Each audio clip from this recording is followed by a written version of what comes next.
natin ang ating minamahal na Pangulo kasama si Mayor Isko Moreno na magtungo sa rice distribution area para sa pamamahagi ng bigas para sa Maynila.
Bilang bahagi ng programa, pangungunahan ng ating Pangulong Ferdinand R. Marcos Jr., kasama sina City Mayor Francisco M. Domagoso, Vice Mayor Angela Le Atienza at Teresita C. Cozon, Vice Chairperson ng SM Investments Corporation, ang pagbisita sa itinilagang distribution area upang personal na saksihan ang validation at pamamahagi ng 1,000 sako ng bigas sa mga manggagawa mula sa retail, janitorial, security, maintenance at food service sectors. Ang biyayang bigas ay bahagi ng inisyatiba ng administrasyon ni Ferdinand R. Marcos Jr. na naglalayong magbigay ng agarang tulong sa mga pamilyang apektado ng pagtaas ng presyo ng bilihin. Inaasahang makikinabang dito ang humigit kumulang 80,000 pamilyang Manilenyo kasabay ng pagsuporta sa lokal na mga magsasaka.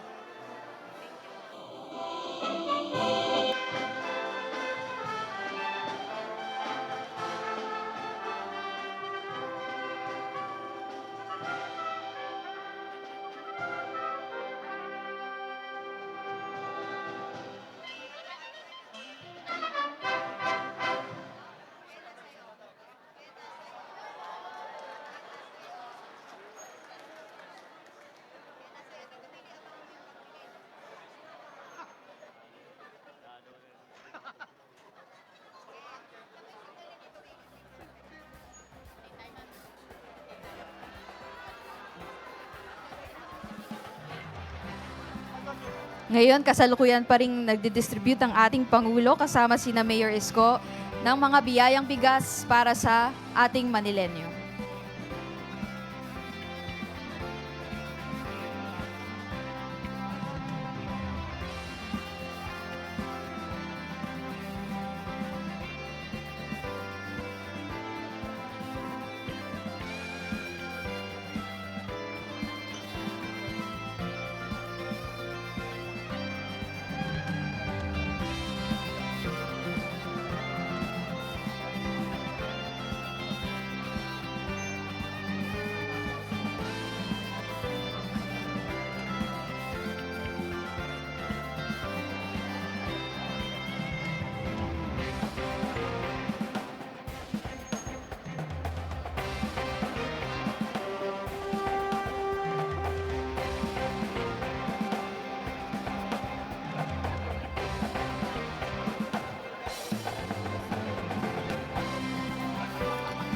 Ngayon, nasasaksihan pa rin po natin ang pamamahagi ng bigas para sa SM City Manila affiliates.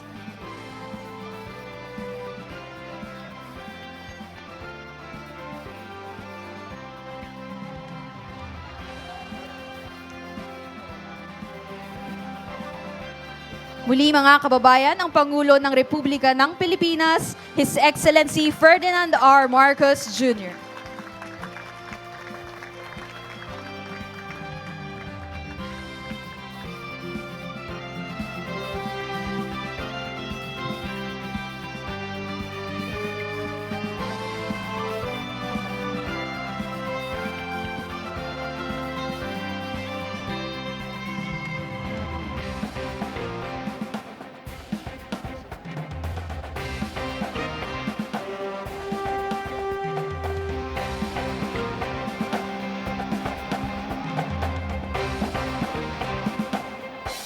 Maaari na po tayong umupo. Magandang umaga po sa ating lahat. Tayo ay nagtitipon-tipon ngayong araw para sa pamamahagi ng biyayang bigas para sa Maynila. Upang magbigay ng paunang pananalita, inaanyayahan po natin ang butihing Mayor ng Lungsod ng Maynila, kagalang-galang Mayor Francisco Isko Moreno Domagoso.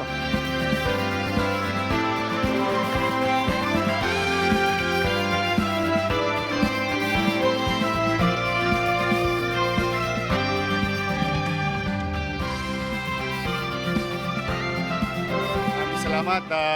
Magandang umaga sa inyong lahat. Hi. Hello. Good morning. The sun shine again in Manila for our workforce in the city of Manila. Masaya ako para sa inyo mga manggagawa na tagalungsod kung saan ang ating Pangulo ay naglagak 2 months ago sa City Government of Manila ng 286 million pesos. At ayon na rin sa direktiba ng Pangulo na tulungan naman yung kayong mga nagbabayad ng buwis. Kaya ito po personal choice niya. Kaya natutuwa naman kami, hindi lang ho ito mangyayari sa Maynila. Mangyayari po ito sa buong bansa dahil sa Local Government Support Fund na binibigay ng Office of the President. Kaya, Mr. President, bago ko po kayo ipakilala, buong kababaang loob, taos puso po kaming nagpapasalamat on behalf of the people of Manila. Thank you very much in these struggling, challenging times that you're helping the people of Manila. Maraming salamat po. Mga atabs, iparamdam natin ang init ng pagsalubong sa ating minamahal. Ladies and gentlemen, the President of the Republic of the Philippines, His Excellency Ferdinand R. Marcos Jr.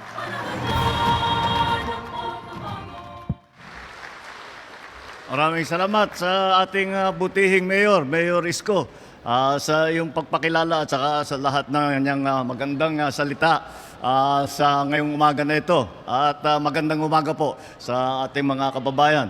At nandito po tayo upang witnessin yung pagbigay natin ng biyayang bigas. Ito ay nandito sa Maynila. Ay hindi, kagaya ng sinabi ni John May, hindi naman dito lang sa Maynila ito. Ito ay gagawin natin sa buong bansa. Nauna lang ang Manila dahil mabilis gumalaw ang Office of the Mayor dito sa Maynila. Kaya lagi sila ang nauuna. Sila ang laging pagka nagbubukas kami ng programa, nauuna sa sinasabi ko, sino yung handa? Sino yung ready? Maynila, pwede na raw bukas. O yan, di punta na ako sa Maynila. Ito po, alam niyo po, itong programa na ito ay aming ginawa dahil ay talagang tinutugunan natin ang lalong-lalo na lahat ng mga kababayan nating nangangailangan ng lahat ng mga iba't ibang bagay. Ngunit ang nangunguna dyan ay yung pagkain. At sa pagkain, tayo mga Pilipino ay pag pinag-usapan ng pagkain, kailangan bigas. At yung ulam, siguro mas madali na yun. Basta't may bigas, buhay na tayo.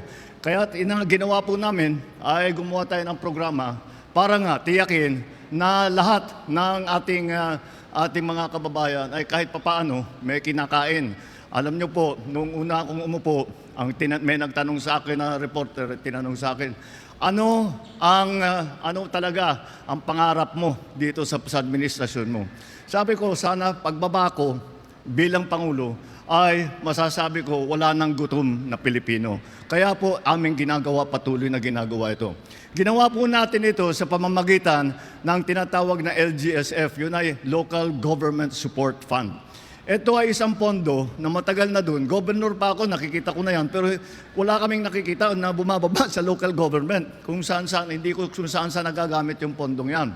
Kaya ang ginawa ko ay tiniyak ko na talagang local government ang mabibigyan ng tulong.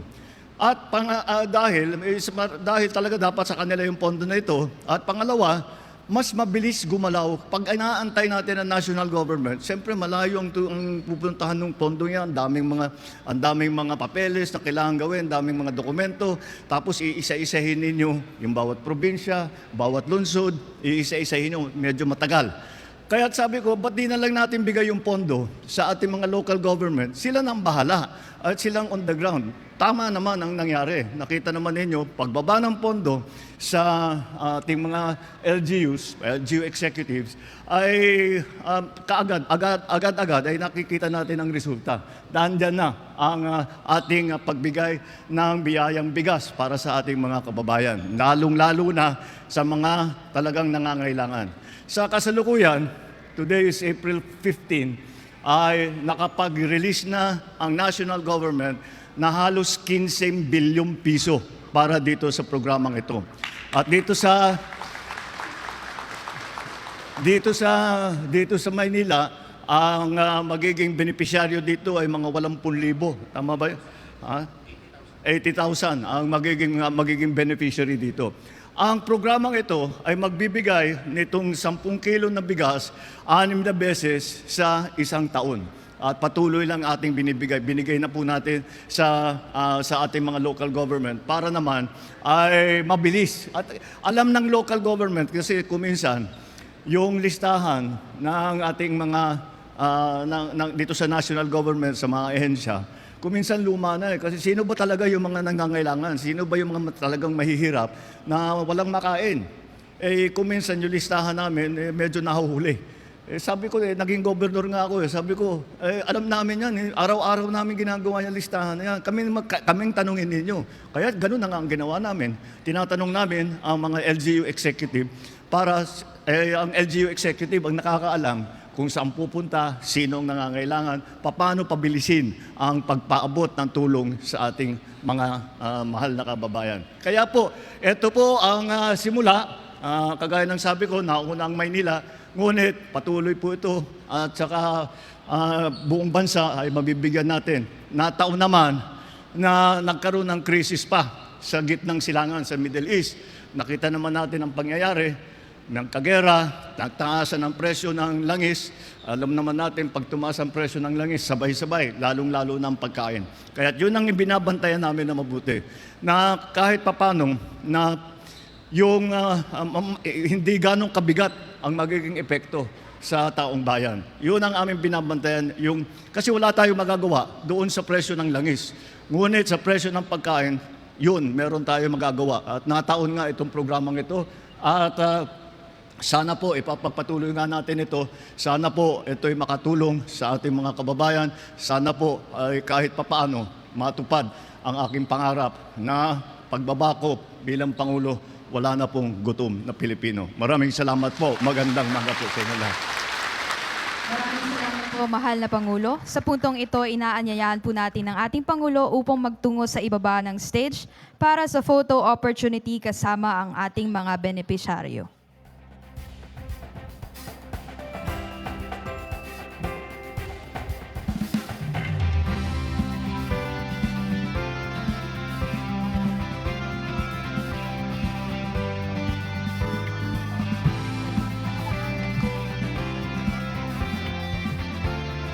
Ready?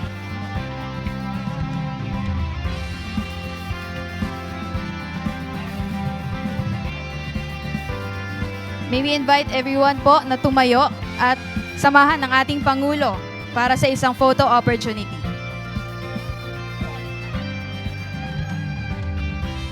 Ready? 1, 2, 3.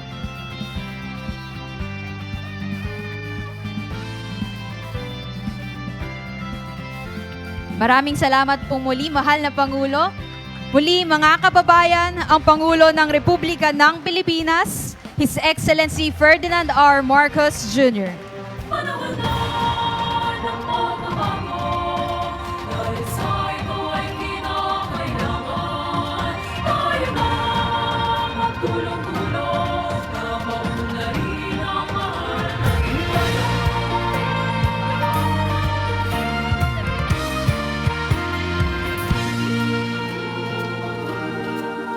Panahon na ng magbabago. Dahil sa ito ay